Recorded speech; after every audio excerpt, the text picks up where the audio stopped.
पिछले 48 घंटों में गाजियाबाद और नोएडा पुलिस ने दो अलग अलग घटनाओं में महिलाओं के साथ ज्यादती करने वाले बदमाशों का एनकाउंटर किया।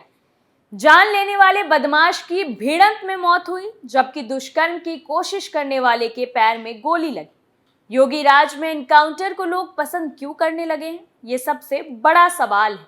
आज की स्पेशल स्टोरी में इसी पर विस्तार से चर्चा करेंगे।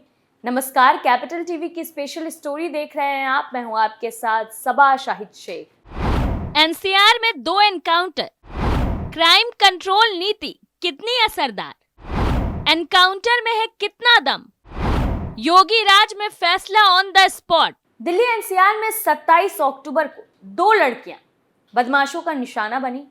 एक लड़की को तो स्नैचर के कारण अपनी जान से हाथ धोना पड़ा। पुलिस ने दोनों मामले में आरोपियों की तलाश की। दो एनकाउंटर हुए। लड़की की जान लेने वाले एक स्नैचर की एनकाउंटर में मौत हो गई, तो वहीं अपार्टमेंट में दुष्कर्म की कोशिश करने वाले आरोपी के पैर में गोली लगी। हालांकि सीएम योगी आदित्यनाथ के राज में एनकाउंटर के इस रिवाज पर राजनीतिक दल सवाल तो उठाते हैं, मगर आम जनता पुलिस के फैसले ऑन द स्पॉट के खिलाफ खुले तौर पर विरोध भी नहीं कर रही।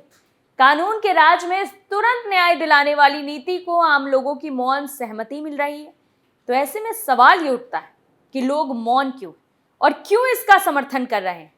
दरअसल जानकारों का कहना है कि न्यायिक प्रक्रिया की कमियों के कारण आम लोग योगी सरकार की ठोको नीति यानी कि एनकाउंटर नीति का विरोध नहीं कर रहे हैं। कई बार ऐसा होता है कि बड़े अपराध में भी आरोपी को बेल मिल जाती और वो बेखौफ घूमते।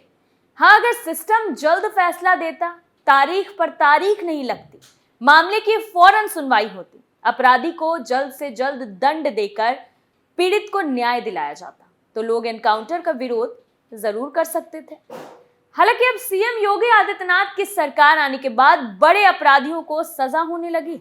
योगी जानते हैं कि जनता को खुश कैसे करना है। फोन छीनने के लिए लड़की को ऑटो से गिराया। दिल्ली की सीमा से सटे एनसीआर के गाजियाबाद और नोएडा में स्नैचर्स का आतंक। बस, ऑटो और रिक्शा में बैठे लोगों के अलावा राह चलते राहगीर भी स्नैचर्स का शिकार बनते। चेन और मोबाइल फोन की छिनौती एनसीआर में आम है। 27 अक्टूबर की शाम गाजियाबाद के NH9 पर बीटेक स्टूडेंट भी ऐसे ही स्नैचर का शिकार बनी। लूट के विरोध करने पर बदमाशों ने कृति को ऑटो से खींच कर गिरा दिया था। वो सिर के बल रोड पर गिरी। 48 घंटे मौत से जूझने के बाद वो जिंदगी की जंग से हार गई और इलाज के दौरान उसने दम तोड़ दिया। बेटी की मौत पर उसके पिता रविंद्र ने सिर्फ इतना ही कहा कि कृति नहीं रही। कृति को ऑटो से खींचने वाले जितेंद्र पर 12 से अधिक मुकदमे दर्ज थे। उनके खिलाफ गैंगस्टर का मुकदमा भी दर्ज था। जितेंद्र का नाम यूपी के माफिया की लिस्ट में तो नहीं था, मगर उसके खिलाफ गैंगस्टर एक्ट लग चुका था। पुलिस का कहना है कि मसूरी के नहर पटरी पर जितेंद्र के साथ भिड़ंत हुई थी, जिसमें उन्हें गोली चलानी पड़ी। वहीं एक पुलिस वाला भी जख्मी हो गया था। पुलिस ने दोनों को हॉस्पिटल में भर्ती कराया था। हॉस्पिटल में इलाज के दौरान बदमाश की मौत हो गई। वहीं एक बदमाश मौके से भागने में सफल हो गया था, लेकिन आरोपी जितेंद्र पुलिस के हत्थे चढ़ गया था। वहीं आपको बता दें कि लड़की के साथ इस घटना के बाद से लोगों में काफी गुस्सा था। कुछ लोग तो इसे पुलिस की लापरवाही भी बता रहे थे, जिसके बाद पुलिस एक्शन मोड में आई और आरोपी को पकड़ने के लिए तलाश जारी कर दी, जिसके बाद आरोपी एनकाउंटर करने के बाद हाथ लगा। हालांकि जितेंद्र की मौत की खबर के बाद भी किसी ने एनकाउंटर पर कोई सवाल नहीं उठाया। दूसरा पहलू यह है कि कई लोगों ने आम चर्चा में इस कृति का इंसाफ भी बताया, जिसे अपनी जान गंवानी पड़ी। फ्लैट में घुसकर की थी लड़की से दुष्कर्म की कोशिश। तो वहीं दूसरी तरफ ग्रेटर नोएडा में 27 अक्टूबर की दोपहर ऑनलाइन कंपनी के डिलीवरी बॉय ने सोसाइटी में लड़की के साथ गलत हरकत करने की कोशिश की थी। ब्रेड दूध डिलीवरी करने वाले सुमित ने फ्लैट में लड़की को अकेली देखकर घर में घुस गया। उसने लड़की के साथ मारपीट भी की। ये उस सोसाइटी का हाल है जहां लोग सिक्योरिटी चेकिंग से एंट्री लेते हैं। लड़की के शोर मचाने पर आरोपी वहां से फरार हो गया, जिसके बाद पुलिस ने बिसरख थाना क्षेत्र में आरोपी सुमित की घेराबंदी की। दोनों तरफ से गोलियां चली और एक गोली आरोपी के पैर में जा लगी। आरोपी सुमित भी कोई बड़ा माफिया नहीं, मगर उसके खिलाफ भी पहले से केस दर्ज है। ऐसे बदमाश यूपी के हर गली नुक्कड़ मोहल्ले में नजर आते, जो पेशे से अपराधी तो हैं, मगर कानून की नजर से छिपे रहते। जब भी आम लोगों को ऐसे बदमाशों से सामना होता है, वो मन महसूस कर रह जाते हैं।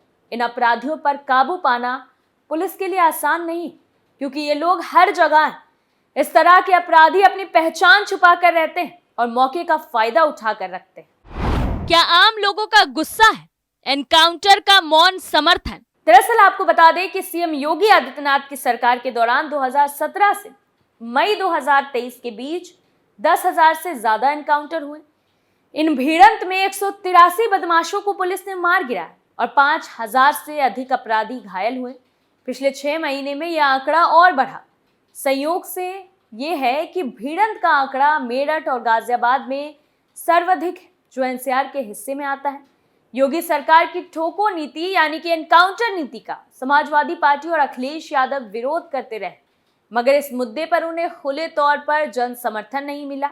यूपी का मिडिल क्लास तबका, जो बदमाशों से उलझने के बाद पुलिस थाने और कोर्ट के चक्कर नहीं काट सकता, वो इससे बहुत खुश है। अब तो लॉ एंड ऑर्डर का जरूरी हिस्सा बताया जा रहा है। भले ही योगी राज में एनकाउंटर का ट्रेंड पर कानूनी तौर पर सवाल उठ रहे हैं, मगर इसके प्रति लोगों का नजरिया बदलने के लिए जुडिशरी सिस्टम को चुस्त करना जरूरी। कोर्ट से जल्द न्याय मिलेगा तो फैसला ऑन द स्पॉट की डिमांड करने वालों का नजरिया भी बदलेगा। हालांकि सीएम योगी ने 14 अक्टूबर को मिशन शक्ति के चौथे चरण के शुभारंभ के दौरान सख्त लहजों में महिला अपराध करने वाले बदमाशों को चेतावनी दी थी। सीएम योगी ने कहा था कि हमारी सरकार और पुलिस अपराधियों के खिलाफ सख्ती से कार्रवाई कर रही है। महिलाओं के लिए बेहतर वातावरण बनाया जा रहा है। महिलाओं की सुरक्षा, सम्मान और स्वावलंबन को आधार मानकर काम किया जा रहा है। सरकार को इसमें सफलता मिली है। महिला अपराध को लेकर सीएम ने कहा था कि इस प्रकार के अपराधियों के खिलाफ सख्ती से निपटा जाए। उन्हें संभलने का बहुत वक्त मिल चुका है। अगर अब भी वो चेत नहीं रहे तो एक्शन हो। तो वहीं उत्तर प्रदेश में कानून व्यवस्था को लागू करने के लिए योगी आदित्यनाथ सरकार के स्तर पर कई प्रयास किए गए हैं। इस सिलसिले में सरकार की ओर से तमाम अधिकारियों को कार्रवाई का टास्क भी दिया गया। लड़कियों से अपराध के मामलों में योगी सरकार ने अपनी सख्त नीति अपनाई। सीएम योगी ने पिछले दिनों पुलिस अधिकारियों के साथ समीक्षा बैठक के दौरान साफ किया था कि अपराध जिस थाना अंतर्गत हो रहा है, वहां पर तुरंत कार्रवाई नहीं होने पर संबंधित अधिकारी जिम्मेदार होंगे। निरीक्षण जिला से राज्य स्तर तक पर किया गया। इसका असर हालांकि अब देखने को मिल रहा है। योगी सरकार की पुलिस ने महिलाओं से संबंधित अपराध के 2 चर्चित मामलों में कार्रवाई से स्थिति साफ कर दी है कि सीएम योगी के छोड़ोगे नहीं वाले बयान को यूपी पुलिस जमीन पर उतारती दिख रही है। फिलहाल के लिए इस स्पेशल स्टोरी में इतना ही। बाकी तमाम बड़ी खबरों के लिए देखते रहिए कैपिटल टीवी उत्तर प्रदेश। नमस्कार।